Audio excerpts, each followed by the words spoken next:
Hi, everybody. It's Sarah and Stephanie from the Lincoln Park Library with our episode 3 of Books We've Read. This week, we are talking about books where the main character has special needs of some kind. So the book I chose, I actually don't have it with me. I couldn't find my copy, so Stephanie has it, is The Curious Incident of the Dog in the Nighttime.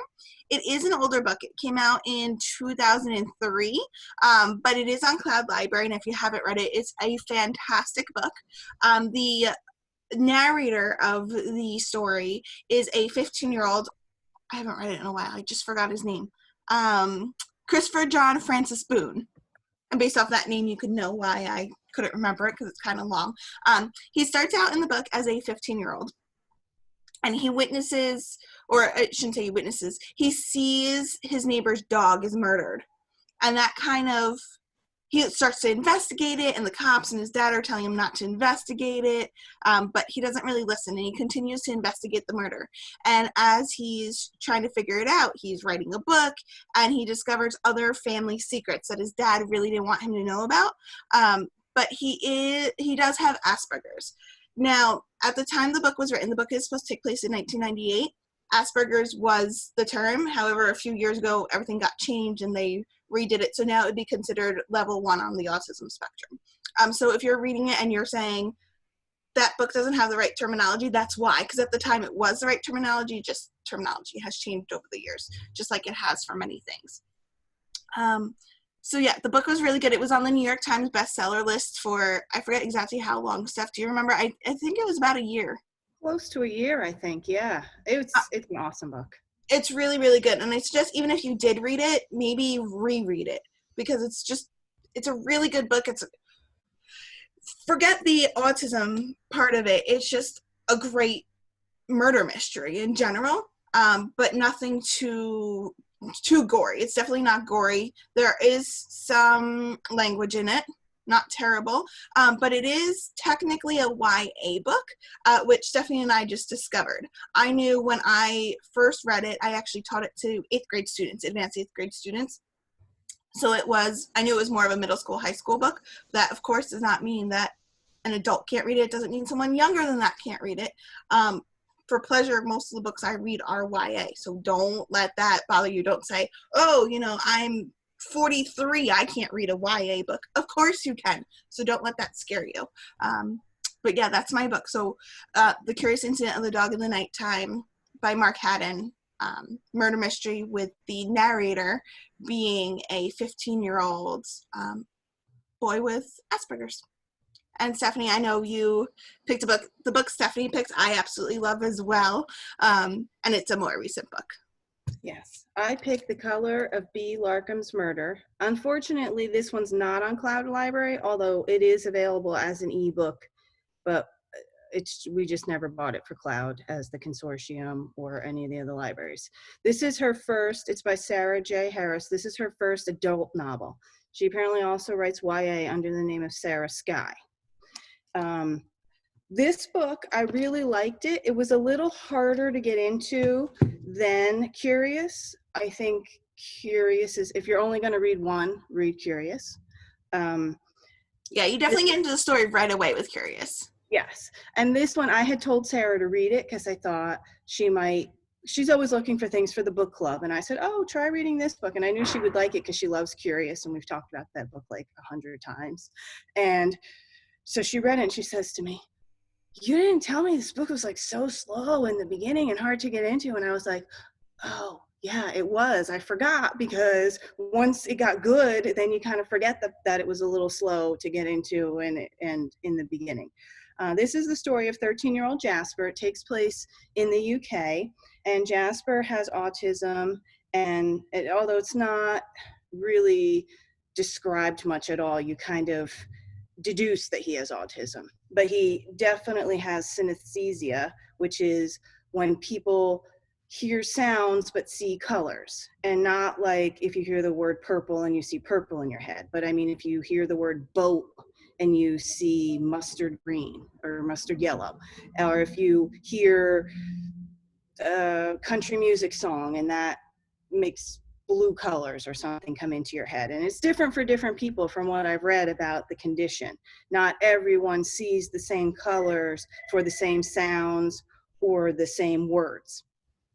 So Jasper loves birds. He loves them, especially the wild parakeets that are near his home, because they make such beautiful colors. And he loves to paint all of the sounds that he hears. And he's being raised by his father. His mother died when he was 9, and she also had the same synesthesia condition. So they had a bond there. And his mother's color was cobalt blue, which is his favorite color, and he misses her badly. And a new neighbor moves in across the street. She's in her early 20s. Her name is B, Larkham, and she moves in because she's getting her mother passed away, and she's, you know, processing the estate and stuff like that. And Jasper really likes her because she feeds the wild parakeets that roost in the big oak tree in her front yard. And he looks at them through his binoculars, and he paints their colors. And she also plays lots of loud music late at night, which the other neighbors don't like. And they also don't like all the wild parakeets because they think that it's ruining the neighborhood. But Jasper just loves all of it. And so he befriends her, and she realizes that he has some special needs. And unfortunately, she does take advantage of him a little bit, because she does piano lessons, and she starts an affair with one of Jasper's 15-year-old classmates and uses Jasper to pass notes to him in school, and threatens Jasper that she won't allow him to come into her house to watch the parakeets from her bedroom window, which is the best view of seeing the parakeets. So he does it because he still wants to see the parakeets. And this story is told almost exclusively through Jasper, which does make it a little hard to follow and convoluted and confusing at times. And there's a lot of bird talk. So if you really A hate lot of bird talk. that could be a problem. But when it got a little sloggy, I just kind of would skim over it. And so what happens is B is murdered, and Jasper thinks that he did it. He heard the sound of her murder, which is ice blue crystals with glittery edges and jagged silver icicles. And he talks to the police, and he tells them that he murdered her because he can see the color of her murder and he can remember it in his mind. And he thinks that his father is covering up for him and had cleaned up the murder and covered up for him. So, and he wants to tell the truth because that's what he does. He always tells the truth and what he feels and believes is the truth. He never lies. So Jasper is really confused, and he's trying to unravel through his memories and colors, and he paints all the colors that he sees. So he's painted her murder, and he's painting the parakeet colors and other colors that he sees, and the other people that are around him, the neighbors and his classmates. And he's bullied a lot, and a lot of the neighbors think he's a weird kid, and they don't really understand him. So he's trying to discover the truth of what happens.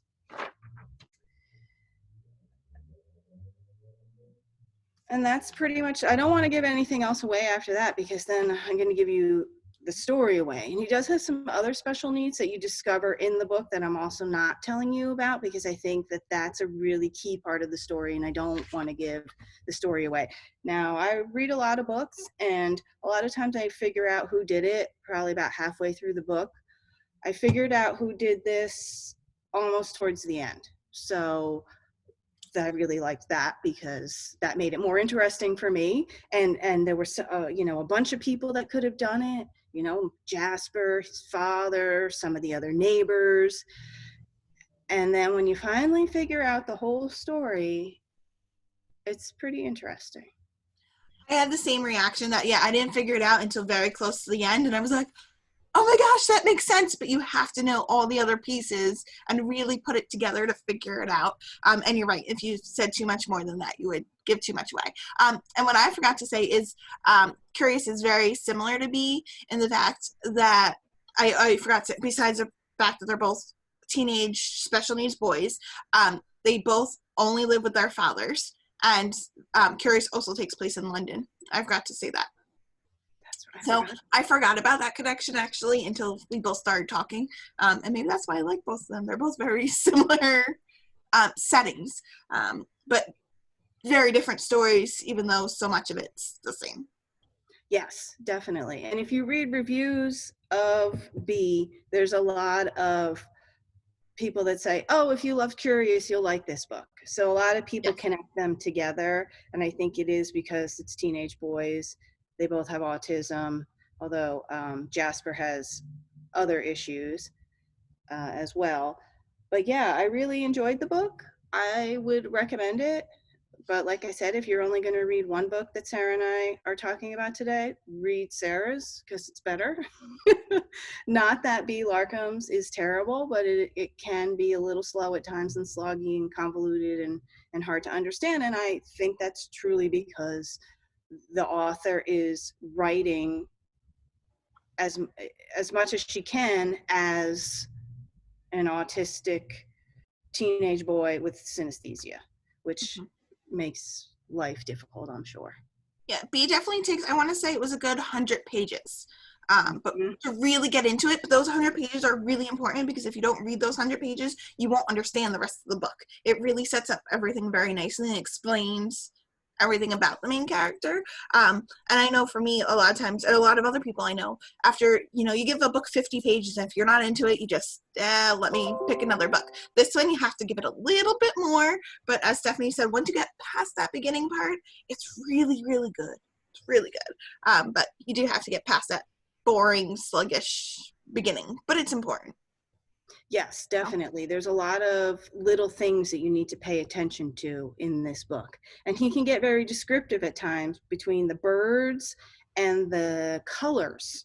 It's not just like a barking dog is red. It's the red with in triangles with the points are orange. And I mean, he gets so descriptive in what the colors of the sounds look like to him.